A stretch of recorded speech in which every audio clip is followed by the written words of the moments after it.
I, female, 30 years old, make significantly less money than my husband, male, 35 years old, because of the line of work I'm in. I recently started a new job, and although I'm still making less money than my husband, I am making more than I ever have in my career, and this new job is a huge opportunity for me and will allow me to help provide more financially to the family. I am still going through training at my new job, and I don't have any paid time off, PTO, saved up, because obviously it's only been a few weeks since I got hired. When my son, 1.5 years old now, was first born, my husband and I made the decision together that I would become a stay-at-home mom, Sam. Fast forward to a year and a half later, my husband and I decided it would be best for our family if I go back to work, hence the new job. My son got sick last week and couldn't go to daycare, and because I'm still training at my new job and don't have any PTO, I asked my husband if he would have the flexibility and stay home with our son. He got irritated and said that I should stay home, since he is higher up in his company and is the primary breadwinner. Keep in mind, he's been at his job in the same position for years, so has way more PTO saved up, and he is even allowed to work remotely. I personally got frustrated because I so often feel like the default parent, which was fine when I was a stay-at-home mom, but we both work now, of us, and don't always feel like he offers many compromises when it comes to situations like this. I told him I couldn't take the day off to be with our son, and for once my career and job needs to be more important than his since it's a new job. He told me I wasn't being fair and made me feel like I was an AH. Now, here are the comments. Comment 1. Not the idiot. Of course he's higher up. He didn't make the sacrifice of putting his career on hold to care for your child. This is why men usually out-earn women, aside from blatant sexism in the workplace. You need to have a conversation with him. I'm concerned he may be having second thoughts about allowing you to work and is now trying to sabotage your new job, a type of financial abuse. I hope I'm wrong. You need to make it clear he will be the one staying with your child until you've been in the job longer and have ample PTO built up or can work from home. If he refuses, do you really want to stay with someone so unreasonable? Comment 2. Not the idiot. Your husband has the PTO, you don't. He's not as important to his work as he thinks he is. If he died tomorrow, his workplace would replace him in the blink of an eye. I wonder if he's not sure what to do with a sick kid, seeing as you've done most of the caring for your son since he was born, and he's trying to get out of it. The thing is that you are on probation, and you have the option of your husband to care for a child. He either wants you to work and helps out, or he doesn't. Comment 3. Hard, not the idiot. Your husband can pull his weight as a parent. You already sacrificed a lot career-wise, taking a year and a half off to be a stay-at-home mom. He continued his upward mobility, and you stayed home, sacrificing retirement savings, income savings, career connections, etc. He has the PTO. You do not.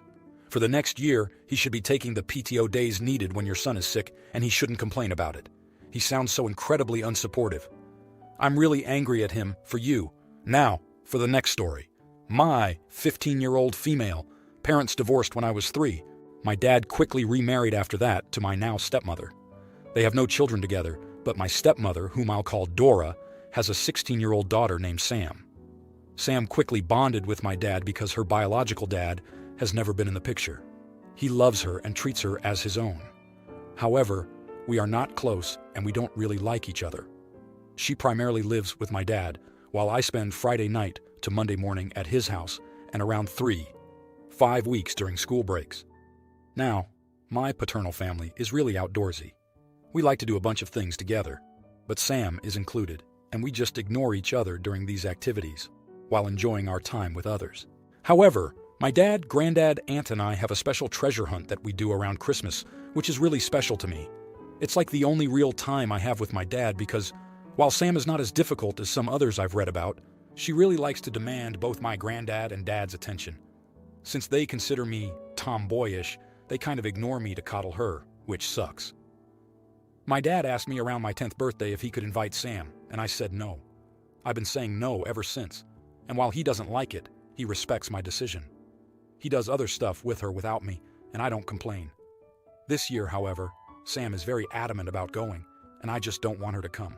My dad is pressuring me to let her come, as well as Dora, while my aunt and grandma are insisting that he just leaves this thing untouched between us. But my dad doesn't want to hurt his little girl's feelings. Not gonna lie, that stung. So I said that if he really wants her there, then he doesn't have to pick me up for Christmas this year and to just leave me be. I called my mom to pick me up, and my dad tried to console me and apologize because I was crying, but I just asked him to leave me alone and went to the porch to wait. Sam and Dora insist that I'm an idiot and that I'm acting selfish, but the way I see it, it's not like that. This is the only real thing I have with my dad. I have to do everything else with him and Sam, or else I get a nasty look. I get that Dad loves her and I don't care, but why do I have to share the only thing I have? Now, for the next story. So I, 30-year-old, have let my sister, 27-year-old, live with me for the past 3 years. I have only charged her $250 to stay here, changed to $300 in 2023 because of utility price increases. The agreement was made to have her just pay a portion of utilities to stay here. It's still not even half of them, so I take most of the burden. We have gotten along for the most part, but she still isn't a very good guest. She's quite rude to me sometimes, but at least she's pretty nice to my wife. She doesn't clean much, makes messes that just sit around for a day before my wife or I end up cleaning them up. Now her boyfriend of 2 years tries very hard to put on a strong, quiet type, masculine man, and just comes off as prideful and pretentious. So very traditional gender roles, which is fine with me. So by inference, he needs to take care of his new family because of his beliefs. He's about 40 minutes away. She told me she would be moved out in the fall because she started a family with this guy, and he needs to take care of them. The baby is due at the end of December or the start of January. I don't have room for her to stay with a baby, and frankly, don't want her boyfriend over all the time to take care of the kid. Now here's where I might be an idiot. I am very nervous. They aren't going to find a place. She got mega pissed at me when I asked how the search is going a few weeks ago, which I thought was odd. And to be clear, I asked in a very friendly tone, offered my help, and was kind. I didn't ask in a pushy way like I wanted her to leave. Because of this, I'm nervous she's going to stay here and have her baby. I don't have room for 2 families to live at my house, and my wife agrees and is nervous as well. Because of this, I want to have 2 brand new leases made.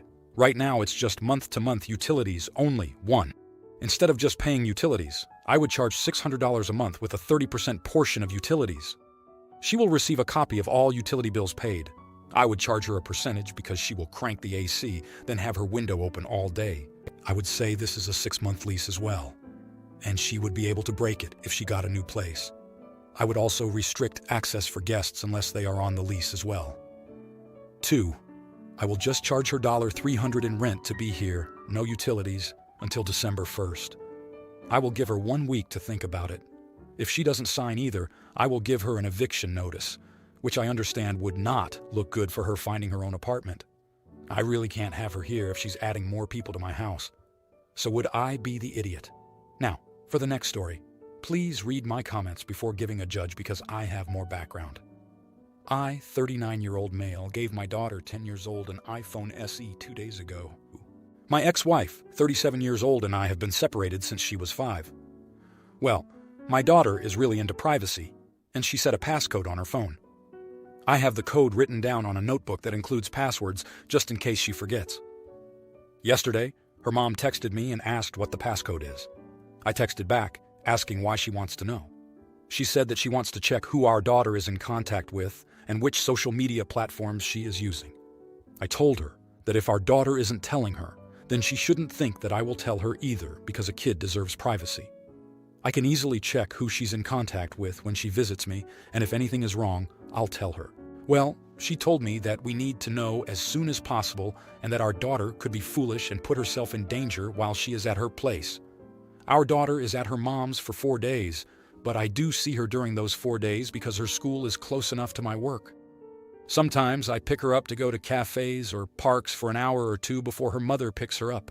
I said, I can check her phone even on the days you have her because it's on school days. She got frustrated, told me that she has the right to know, and hung up. I asked my daughter if she even wants her mother to know her passcode, and she said she doesn't know, but she wants her phone to be hers only and prefers fewer people knowing the passcode. So, am I the idiot, Eta? Now, here are the comments. Comment 1. You're the idiot. You have no clue about the predation that occurs online. Your daughter does not have a right to phone privacy. You and your ex-wife both have a responsibility to monitor your child's messages And by the way, she's too young for social media. The internet is the #1 means that traffickers use to seduce children, and trafficking is an epidemic around the world right now. Trust me, as someone who works with these kids, you don't want to set up the dynamic that your daughter can play you and your wife against each other. You'd rather have a healthy daughter at home who is angry at you for monitoring her phone than a missing daughter being trafficked, or worse. And let your ex have the password. Men and women bring different talents to parenting. Use this as a bridge to co-parenting rather than a tool for control. Comment 2. You're the idiot. A 10-year-old should not have unlimited privacy on a phone from either parent. You're just being an idiot to your ex. You should both have the ability to monitor what your kid is doing online. If I were your ex, I'd take the phone away while she's with her. You need to learn to be an actual parent, not a friend. You also should have talked to her mom and made a plan together for rules and boundaries before even buying the phone. Comment 3. So your ex has to respect your 10-year-old child's privacy, but you can be the one who goes through her phone? You're the idiot. Firstly, your child is 10 years old, a very vulnerable age, and your ex wanting to be able to check who is contacting her is actually good parenting. Why are you the only parent with the authority to check her phone? I can only assume you have some sort of grudge against your ex. Now, for the next story. Hello, Reddit. This is obviously a throwaway because I don't want people I know in real life to find my main account. I'm 17 years old, and for some background, my sister and her 6-month-old daughter are currently staying with my parents and me because her husband was abusive to her, so she left. My sister and parents asked me to go to the store and get some stuff, so I agreed. I went to the store and got some things that included milk, eggs, fruit, and some snacks, but the only thing that really matters here is the diapers. My sister needed more for my niece, so I grabbed the last box of the brand she uses that was on the shelf. I figured it wouldn't be an issue. I went to look for something else in the store, and this lady comes by, looking pretty frantic. She starts asking me for the diapers in my cart, saying that she's a single mom and she needs them for her kid, and I'm a selfish, entitled brat for not giving them up. I tried to be nice and just tell her that I needed them for my sister, but she wouldn't leave me alone. She was yelling at that point, and I had to ask an employee to help me. They managed to get her to leave, and although I feel that I might not have been wrong, I do feel bad because it really looked like she was upset and that she needed them. Some of my friends said I should post here and ask, so I figured I would do that. Now, here are the comments. Not the idiot. Your sister needed the diapers too. This lady was frustrated, but both of you needed the diapers, and she arrived later than you did. This is likely not the only store, so I imagine she can go to another one to find some. She should not have taken it out on you. She especially shouldn't have tried to claim sympathy as a single mom, considering the awful circumstances your sister is in right now. Everyone's got problems, and it's not right for her to just assume someone else has it easier just because she wanted something. Comment 3. Not the idiot. Your sister needed them just as much, and you got there first. It sucks for her, but it is what it is. She had 3 options. Either find a similar product, ask an employee to check the stock, or go somewhere else. What you don't do is harass other customers. If you like this video, you'll probably like these too. Also, while you're here, please consider subscribing. It's your support that keeps this channel alive and allows me to make better and longer videos. Have a great day.